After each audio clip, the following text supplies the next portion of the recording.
Hello বন্ধুরা, আজকে আমি চলে গিয়েছিলাম মা উল্কাকালীর মন্দিরে।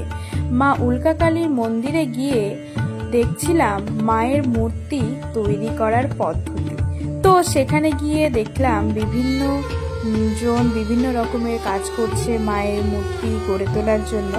আজকে আমি তোমাদের সাথে এটাই শেয়ার করব যে মা উল্কাকালী কিভাবে এখানে প্রতিষ্ঠিত হয়েছিল এবং কিভাবে কি হয়েছিল তার সব ঘটনা নিয়ে।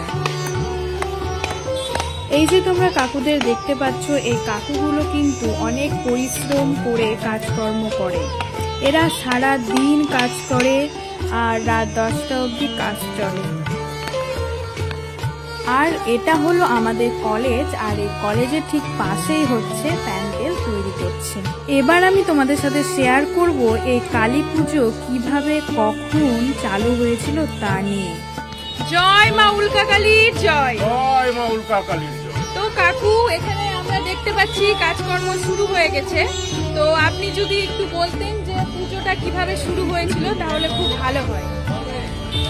এই পুজোর শুরু বলতে তখন আমরা ছোট, 1979 সালে আমাদের এখানে শশাঙ্ক শেখর ঝা বলে একজন ছিল আমাদের মন্টু কাকা। আচ্ছা। উনি স্বপ্নাদেশ পান যে শ্যামা রঙের এক মায়ের মূর্তির পূজা করতে হবে। তো সেই সময় ওটা কালী পুজোর 1979 সালে কালী পুজোর 3-4 দিন আগের কথা। তখন তাড়াহুড়া করে ওই পুজো করা হয় ছোটভাবে। আচ্ছা, ওই ঠিক ওই পাইকর গাছটা, হ্যাঁ, লাইট পোস্টার, ওখানে হচ্ছে আগে কালী পুজোটা হতো। তো এখন ট্রান্সফার হয়ে এখানে হয়ে গেছে। তো প্রথম 2-3 বছর ছোট ছোট করে পুজোটা হয়। তারপরে ওনার সামর্থ্যে কুলায় না এবং উনি বলেন যে আমাদের এখানে যে উল্কা নাট্যগোষ্ঠী ছিল একটা, আমাদের বিভিন্ন সামাজিক কাজকর্ম, যাত্রা, এসবের মধ্যে দিয়েই ছিল, বা ক্লাবের পুজো ছিল। তো তারাই তখন ওই কাকাকে প্রপোজাল দেয় যে কাকা এই পূজাটাকে আমরা বড় করে করতে চাই উল্কার ব্যানারে। কাকাও সম্মতি দেয়। কাকাও আমাদের উল্কা যে উল্কা নাট্যগোষ্ঠী ছিল তার মোটামুটি কর্মভার করা যায়। উনি তখন বললেন যে ঠিক আছে, তাহলে তোমরা যখন বলছো তাহলে করো, সবাই মিলেই তাহলে পুজোটা হোক বড় করেই। এই তারপর থেকেই আস্তে আস্তে 7 ফিট, 8 ফিট, 9 ফিট, 11 ফিট করতে করতে আজকে মোটামুটি আমাদের প্রতিমার উচ্চতা এসে দাঁড়িয়েছে 51 ফিট। এখন 51 ফিটের এই কালী প্রতিমার পুজো হয়ে আসছে বিগত প্রায় 20 বছর। তার আগে তো ছোটই হতো। এবং এই উৎসব উপলক্ষে আমাদের এখানে বিশাল এক দোকান মেলা, মানে অন্যান্য লোকেদেরও রুজি রোজগারের একটা বিরাট সংস্থান হয়। প্লাস সাম্প্রদায়িক সম্প্রীতি, আমাদের এই এলাকা উভয় সম্প্রদায়ের মানুষের বসবাস এবং উভয় সম্প্রদায়ের মানুষই আমাদের এই এলাকায় এই পূজায় অংশগ্রহণ করে। এবং আমাদের এছাড়া প্রত্যেক দিন এই যে 7 দিন কালী প্রতিমা থাকে পুজো হয়। পুজোয় তো পাঁঠাবলি এক বিশেষ আকর্ষণ, মহিষ বলিও হয় এখানে। আর তাছাড়া আমাদের এখানে প্রত্যেক দিন জি বাংলা, এই যে সারেগামাপা, তাদের আর্টিস্ট এবং বিভিন্ন বাউল সমস্ত সব দূরদর্শনের শিল্পীরা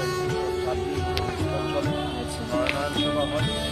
তারপরে শেষের দিকে আমাদের ঘটটা বিসর্জন হয় গিয়ে আপনার পাটিয়াঘাটে। আর তারপরে এই মা কালী প্রতিমার বিসর্জন আমাদের এখানে, বিসর্জন তো হয় না, ওটা নিরঞ্জন বলি আমরা এখানে, ওই ঘোষ পাইপ দিয়ে চালু পাম্পের মাধ্যমে।